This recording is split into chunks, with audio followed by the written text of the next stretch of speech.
Olá, seja bem-vindo ao Love the Problem, o podcast oficial da Knowledge 21, ou K21 para você que já é da família.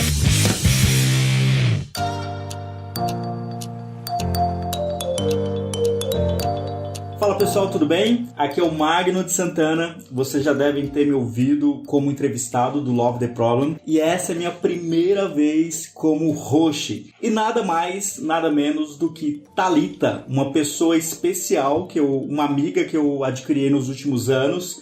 Uma pessoa que eu admiro muito e é uma honra para mim estar conversando aqui na minha primeira vez como host do Love the Problem. Thalita, seja muito bem-vinda ao Love the Problem. Espero que você esteja bem, sentindo bem. E pra gente já começar, fale um pouquinho sobre você, Thalita. Quem é você? Da onde veio? O que faz? Vamos lá, Magno. Uma alegria pra mim, né? Uma honra poder participar aqui, compartilhar com você e com todo mundo, né? Um pouco do que eu aprendi ao longo da minha carreira. Bom, eu tenho 18 anos no mercado financeiro, né? Hoje eu tenho 35 anos. Sempre trabalhei no mercado financeiro e eu comecei a minha carreira bem na operação mesmo de mercado financeiro. Eu sempre trabalhei em bancos, né? Comecei como estagiária de rede de agências, então eu ficava com o colete na porta do banco, ajudando as pessoas, né, a fazer suas transações no caixa eletrônico, direcionando as pessoas ali dentro da agência. Fiquei mais ou menos uns 5 anos trabalhando na rede de agências, evoluí dentro dos cargos da agência, né, trabalhei como caixa, depois trabalhei como assistente de gerente e em um determinado momento ali da minha carreira, eu entendi que precisava alçar novos voos, aprender novas coisas e decidi fazer uma mudança para a área corporativa, né, dentro da instituição.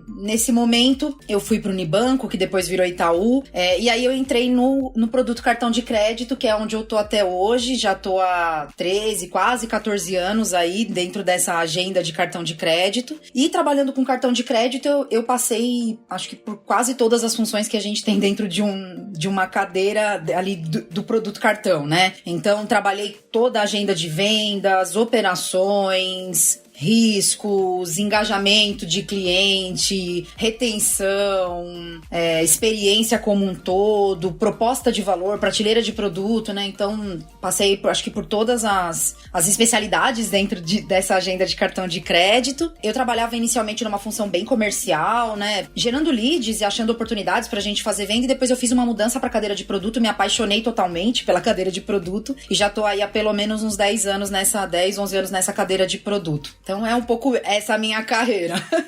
Muito bom, Thalita. Que experiência. Sensacional. E hoje eu tô na XP, né? Hoje você tá na XP? Tô na XP, na função de Senior Product Manager. Tô recém-chegada, tô completando 3 meses aqui na XP. Muito bom, muito bom.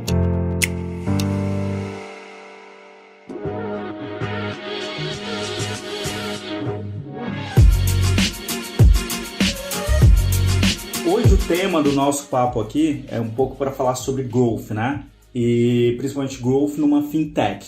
E aí, Thalita, qual a importância de uma empresa falar sobre growth ou ter estrutura de growth dentro dela? Magno, acho que existem, para mim, 2 grandes funções, né? A gente tem o Product Manager e a gente tem o Growth Product Manager, e eu acho importante dizer qual é a diferença entre eles. Quando a gente pensa no cara que faz a função na pessoa que faz a função de Product Manager, ela tá olhando sempre o longo prazo do produto. O que quer dizer isso? Ela quer entender quais são as profundas necessidades do cliente, e ela faz isso através de processos de discovery, e ela traça o plano de como o meu produto vai resolver aquele problema do meu cliente. Quando a gente fala do Growth Product Manager, ele tem um papel complementar ao Product Manager. Ele trabalha com um objetivo, eu digo que é um pouco mais de curto prazo, que é, ok, nós temos um produto, mas como esse produto chega até os meus clientes? Como eu consigo mostrar que o meu produto é o produto que vai resolver o problema, a necessidade que o cliente tem? Além disso, o Growth Product Manager, ele tem um papel importantíssimo de olhar para o DRE, né, para a demonstração de resultados da empresa e para os indicadores, e entender quais são as alavancas, onde ele tem que mexer para que cada vez mais a gente obtenha resultado financeiro de um produto, né? Então eu acho que eles são cadeiras, né, funções que são complementares. Um sempre pensando no longo prazo, em como a gente resolve da melhor maneira possível o problema do cliente, e o outro é fazendo, não vou dizer que é o dia a dia, mas é a estratégia de curto prazo. Ok, como é que eu faço para que isso então traga resultados? Muito bom, Thalita. Eu ouvi outro dia, há alguns anos, né, de um CEO depois de 1 ano e meio, 2 anos,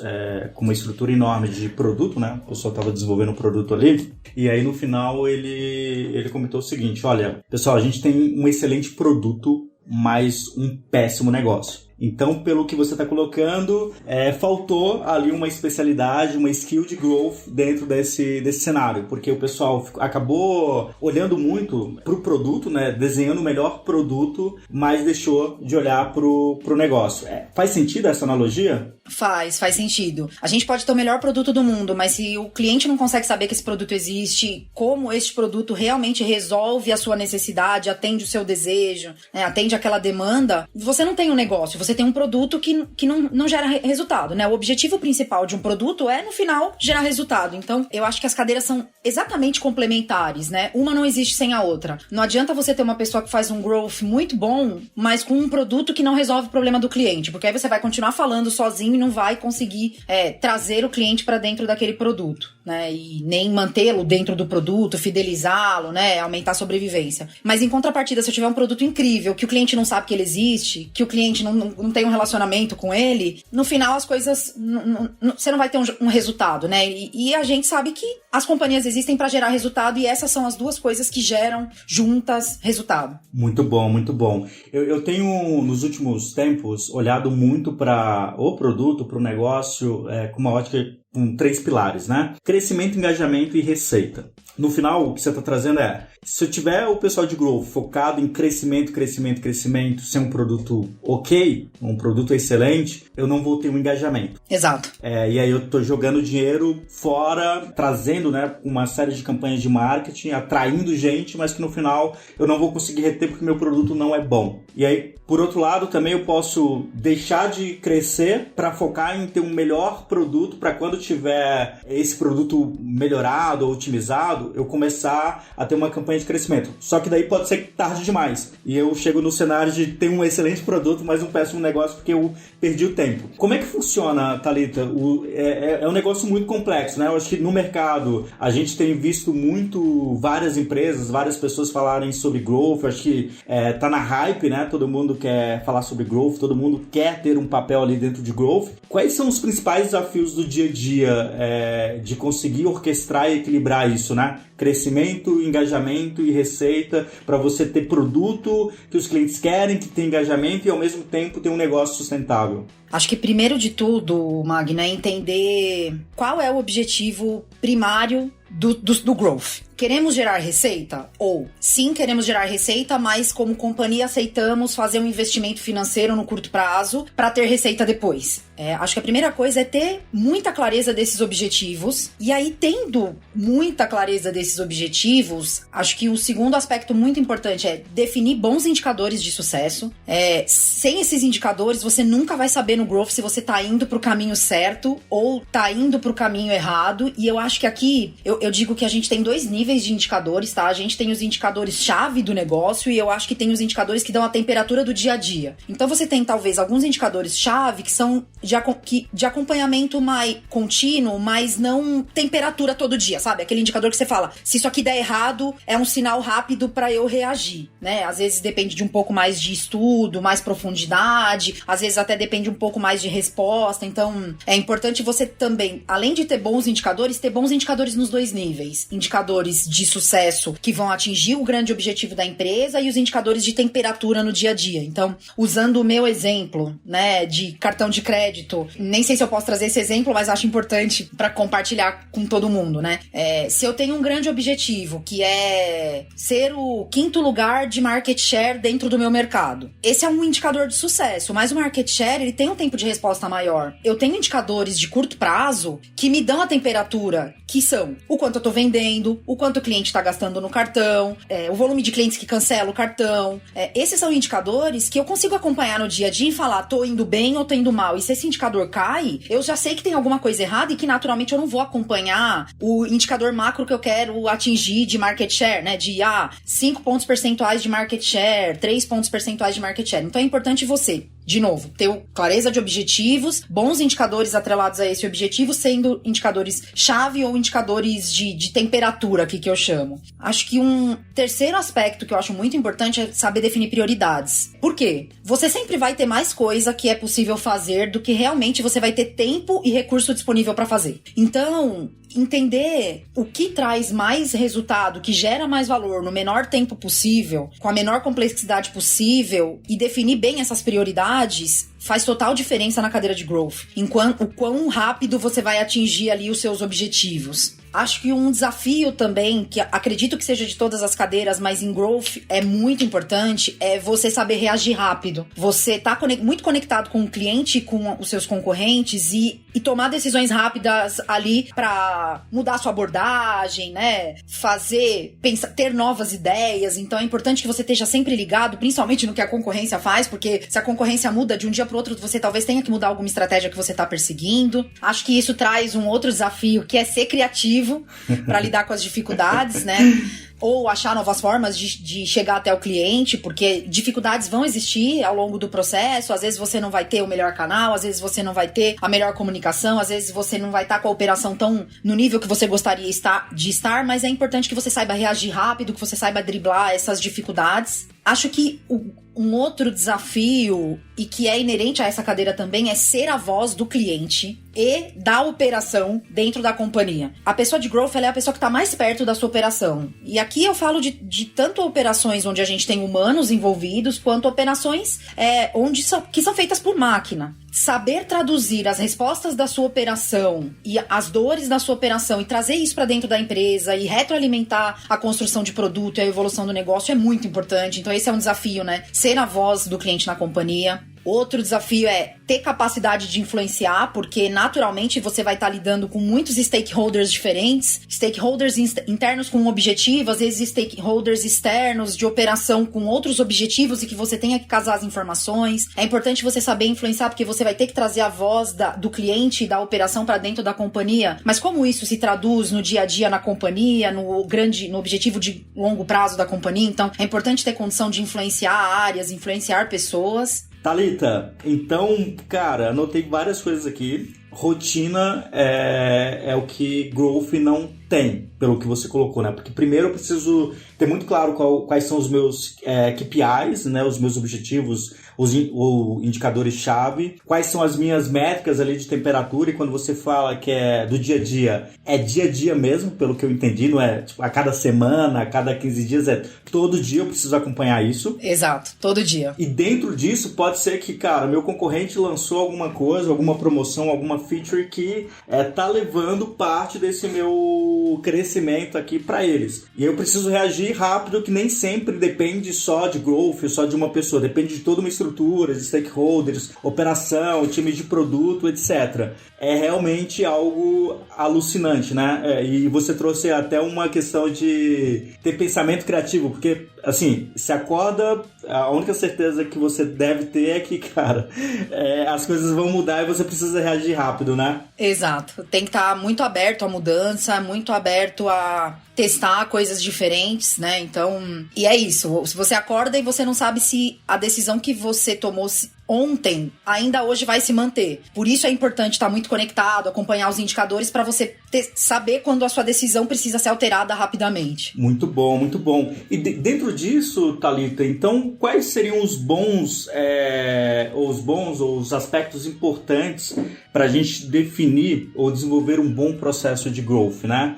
Porque de um lado, eu preciso ser super ágil e adaptável a qualquer mudança, mas também eu não posso ser caótico. Eu preciso ter minimamente algum tipo de organização. Como é que é isso? Como é que eu equilibro esses aspectos, né? Sim, acho que é importantíssimo ter constância, né, Magno? Até porque, de novo, ainda que seu concorrente mude drasticamente, que você tenha que fazer uma mudança 180 graus ali no que você tem falado, isso não pode ser incoerente do ponto de vista do cliente, né? Então, é muito importante que você equilibre as duas coisas, que você fale, ok, isso aqui eu acredito que é um impacto momentâneo, é um impacto de longo prazo, eu preciso mudar realmente drasticamente a minha estratégia ou não. Isso aqui acredito que é um impacto de curto prazo, vai ser, né, algo promocional, vai mudar aqui. Então, se eu fizer uma promoção rápida, alguma coisa, eu respondo rápido, né? Acho que uma coisa que eu acredito que é muito importante, você tem que ter um funil claro. Você tem que saber, dentro do seu funil ali, até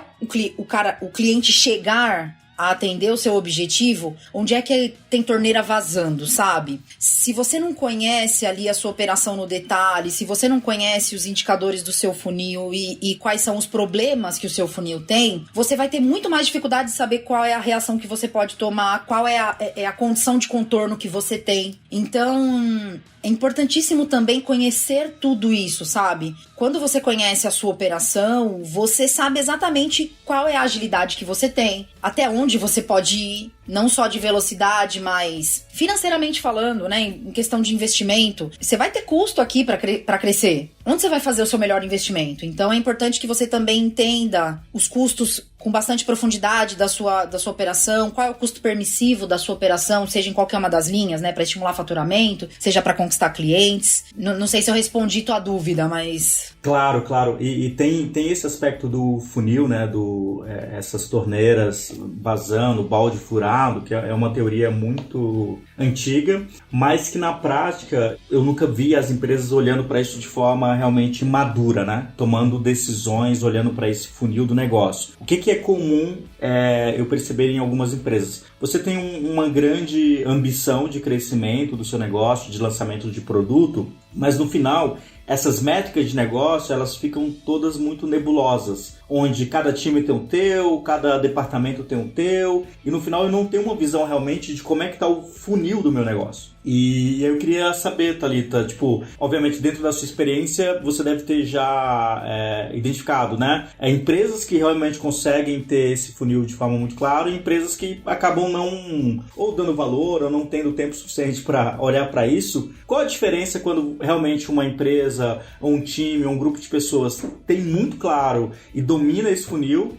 para empresas que não têm isso e acabam levando uma vida talvez um pouco diferente? Estou tentando evitar gerar, né, influenciar a resposta, mas é isso. Como é que você percebe essa diferença? O que eu acredito, tá, Magno? E aí, lógico, atrelado a tudo que eu já vivi na minha carreira. Quando o time como um todo, e aí, quando eu falo como um todo, eu não tô falando só o cara de produto, né? Eu tô falando os gestores da operação, e aí, tanto operação de vendas, quanto operação de atendimento. Quando todo mundo tem clareza do objetivo final, o que a gente quer atingir como time, é muito mais simples as pessoas entenderem o seu papel dentro daquela construção de objetivo, qual é o indicador que ela vai contribuir para aquele objetivo ser alcançado, e mais do que isso, eu acho que isso facilita muito a decisão do time de o que eu vou fazer e o que eu não vou fazer, porque no final não está me ajudando a atingir o objetivo que eu preciso. Eu acho que essa é a principal diferença. Quando você tem um alinhamento muito claro de para onde a gente está indo, isso dá uma agilidade, uma autonomia pro time, que é um lift gigante, sabe? De entrega, e aí não tô falando de entrega de projetos, eu estou falando de entrega de produto, geração de valor para a companhia. Acho que uma das coisas que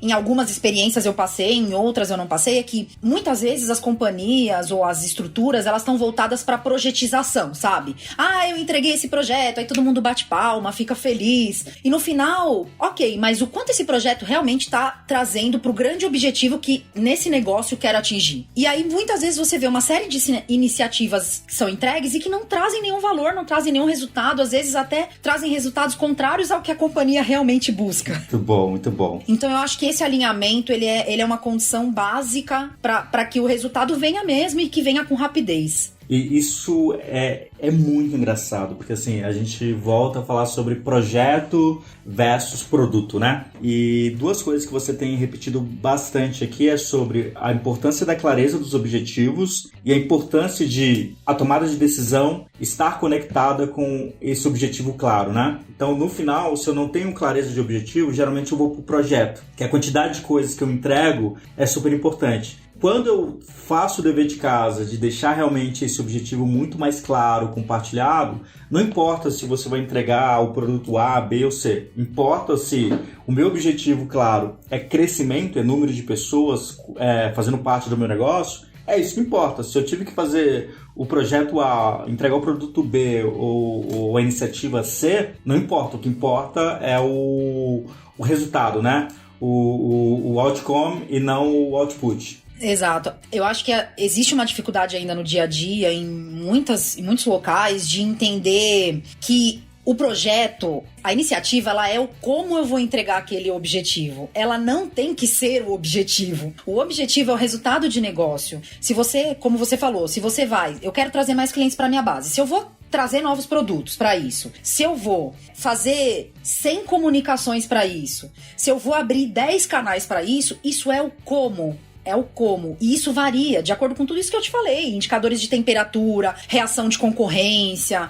A gente não pode se apaixonar pelo como. Porque se a gente se apaixona pelo como, a gente esquece do objetivo macro. E às vezes a gente constrói um como lindo e que não vai trazer nenhum resultado. Então, eu sinto que muitas vezes... Não é sempre, lógico, eu já tive experiências de passar por essa situação de estarmos focados no como e não no objetivo, e também tô tendo experiências, já tive experiências de estamos focados no objetivo e o como a gente vai se virar no dia a dia e resolver, mas eu acho que faz total diferença pra crescer rápido, né, pra escalar realmente. Então, pra mim, né, grandes objetivos claros, paixão pelo resultado e não pelo como, tudo baseado em dados, né? Sempre baseado em dados, pouquíssimo achismo aqui, tem que ser data-driven, tem que ser. E criatividade, né?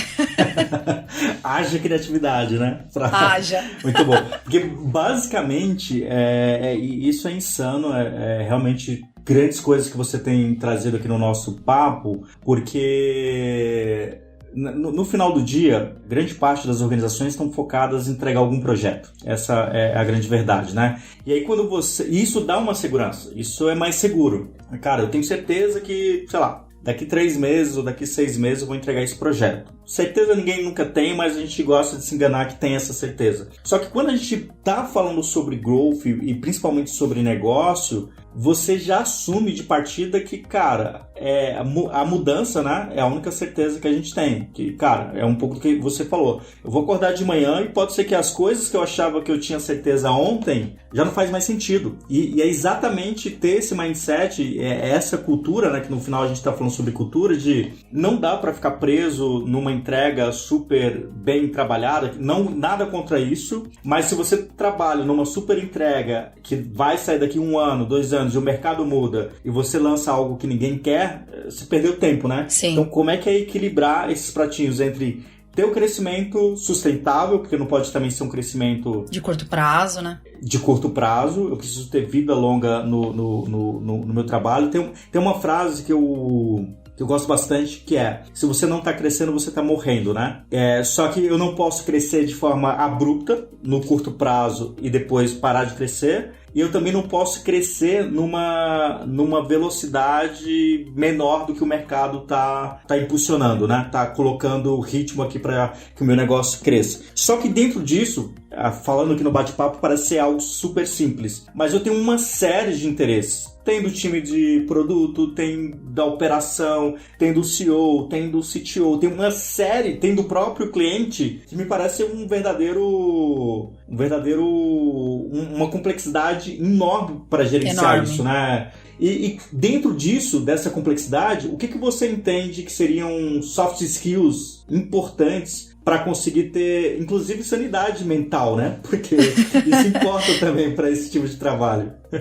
Acho que, primeira coisa, né? Você tem que ser alguém que tem uma experiência, mas que não se limita a essa experiência. Então eu acho que o primeiro soft skill é: você tem que aprender sempre, você tem que estar aberto a aprender sempre. Você tem que topar todo dia, se desconstruir e falar: ok, vou aprender de novo, vou fazer de outro jeito, vou repetir um erro que eu já cometia anteriormente, mas talvez de uma outra forma, né? Então acho que esse é um skill importante. Eu falo que tem que ser um pouco resiliente, porque você vai testar e não vai dar certo, você vai testar e não vai dar certo, vai dar um pouco certo, mas talvez não tanto quanto você precisasse. Então é importante você ser resiliente e entender que faz parte do jogo ali, acertar e errar. Acho que, de novo, soft skill, você tem que ter condição de influenciar áreas, porque realmente isso que você trouxe de que tem uma série de outros interesses que rolam ao mesmo tempo, e você tem que conviver com eles e você tem que saber se colocar no lugar do outro a cada conversa, né, que você vai fazer. Eu brinco que você entra na conversa A, você troca o chip, você coloca um chip. A hora que você entra na conversa da reunião seguinte, é outro assunto, você vai ter que trocar o chip e o ponto de vista do outro é totalmente diferente, talvez, da reunião anterior que você teve. Então você tem que saber adaptar o seu discurso, trazer dados que embasem o que você vai dizer sob o ponto de vista, o olhar do outro e não necessariamente o seu. Então, ter essa questão de saber ter gestão de influência, né? Eu acho que essa é uma condição muito importante para a cadeira de growth. E acho impossível alguém numa cadeira de growth não conseguir, se não souber fazer essa influência, né? Para nos outros conseguir realizar suas coisas, porque no final você nunca faz nada sozinho. Você sempre vai depender de todo o restante do time, né? Então isso é super importante. E aí acho que é um pouco isso, né? Ter essa conexão com o mercado, tá sempre bem antenado, ter criatividade. Acho que são um pouco dos soft skills que eu acredito que sejam importantes. E acho que tem um ponto importante aí, pensando na pessoa que faz o papel de growth, mas que tem um time embaixo, que é dar autonomia pro time, né? Que é preparar o seu time para tomar as melhores decisões, porque exatamente como eu disse, que todo dia vai mudar, você nunca vai conseguir sozinho, individualmente, ter todas as informações e ter as melhores informações. E isso o time consegue. Um grupo de pessoas diversas, com experiências diversas, crenças diversas, vai trazer essa completude de visão que vai fazer com que o growth aconteça no melhor caminho, né? Eu acredito muito nisso.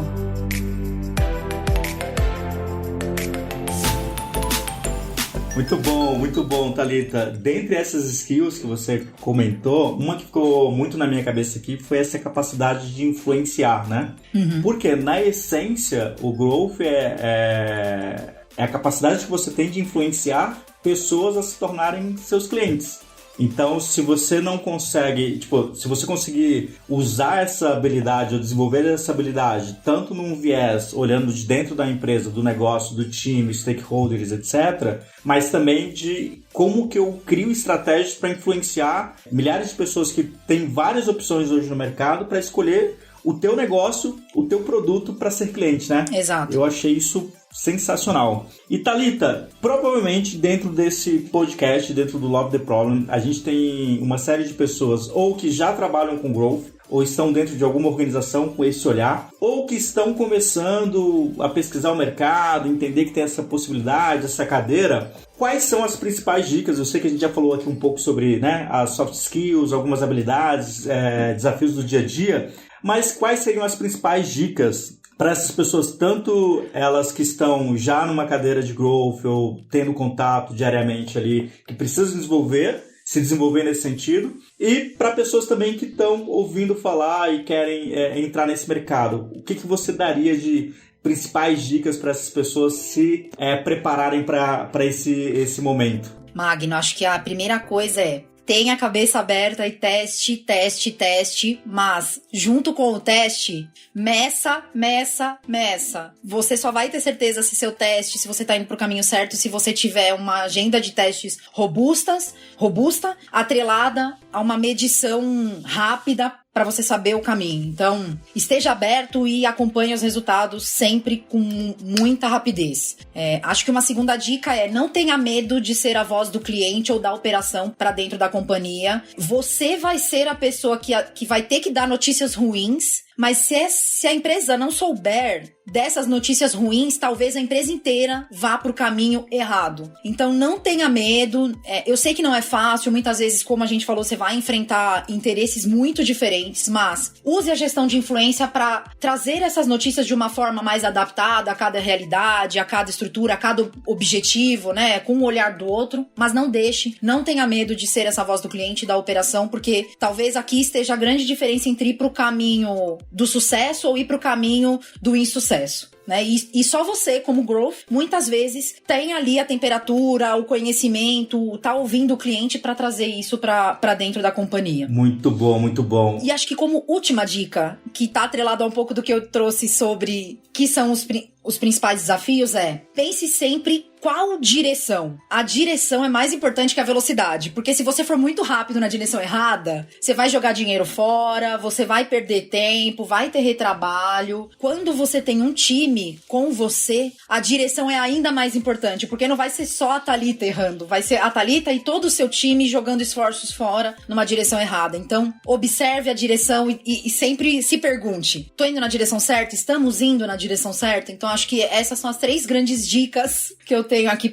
seja para pessoas que já estão na cadeira ou para pessoas que têm esse desejo. Se eu puder trazer minha experiência, eu sou apaixonada por essa cadeira, né? Esse dinamismo, esse desafio. Todos os dias eu aprendo coisas novas. Eu tenho 18 anos de carreira e em nenhum dia eu entrei sabendo mais ou igual ao dia anterior. Eu sempre aprendi alguma coisa. Então é isso, assim. Muito, muito bom, Thalita. Excelente essa última frase sua sobre direcionamento é mais importante do que velocidade, porque o sentimento que eu tenho é que quando as pessoas falam sobre growth é um crescimento acelerado numa velocidade megalomaníaca, né? E ter realmente esse direcionamento, cara, você pode estar correndo, então, tendo um crescimento no lugar errado. E essa responsabilidade que você trouxe também de que é um trabalho de trincheira, né? E um pouco do trabalho ali de trazer mensagens ou informações que não vão agradar todo mundo, talvez no curto prazo, mas se você não der e se você não chamar atenção para esses pontos, pode ser que a sua empresa, o negócio que você está correndo um grande risco. Muito, muito bom. Gente, infelizmente esse papo tá maravilhoso, a gente precisa acabar, né? Tem que ter um fim aqui. Eu queria, Thalita, te agradecer enormemente de ter a oportunidade de estar aqui conversando com você, dessa abertura tua também e da XP de possibilitar você estar aqui com a gente, compartilhando um pouco, né, do teu dia a dia, dos desafios que você tem. Então, só te agradecer enormemente ao pessoal que escuta o Love the Problem. Muito obrigado por estar aqui. Eu que agradeço de novo, Magno, foi uma honra. Contem comigo sempre. Aqui, né, a gente troca experiências, eu trazendo um pouco do que eu aprendi, aprendo também, falando sobre tudo que eu vivi, ouvindo o que você traz também. Então, acho que essa troca é muito rica e a gente tem a possibilidade de ser um profissional melhor quanto mais a gente trocar. Então, contem comigo, foi uma alegria, uma honra poder estar aqui com vocês. Muito bom. Então, se você gostou desse episódio, deixa a gente saber. Corre aí nas nossas redes sociais, procura aí no LinkedIn, Instagram e tal, e deixa a gente saber qual foi o ponto alto, né, dessa história, desse bate-papo que a gente trocou aqui, que mais deu algum insight importante para sua carreira. E a gente se vê no próximo episódio do Love the Problem. Até mais.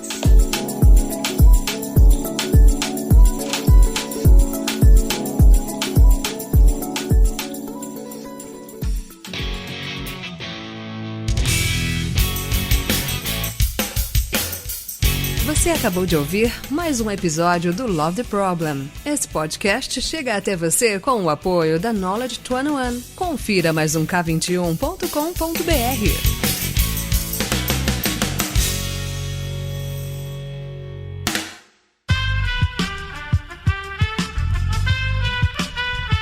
Esse podcast foi editado por Aerolitos Edição Inteligente.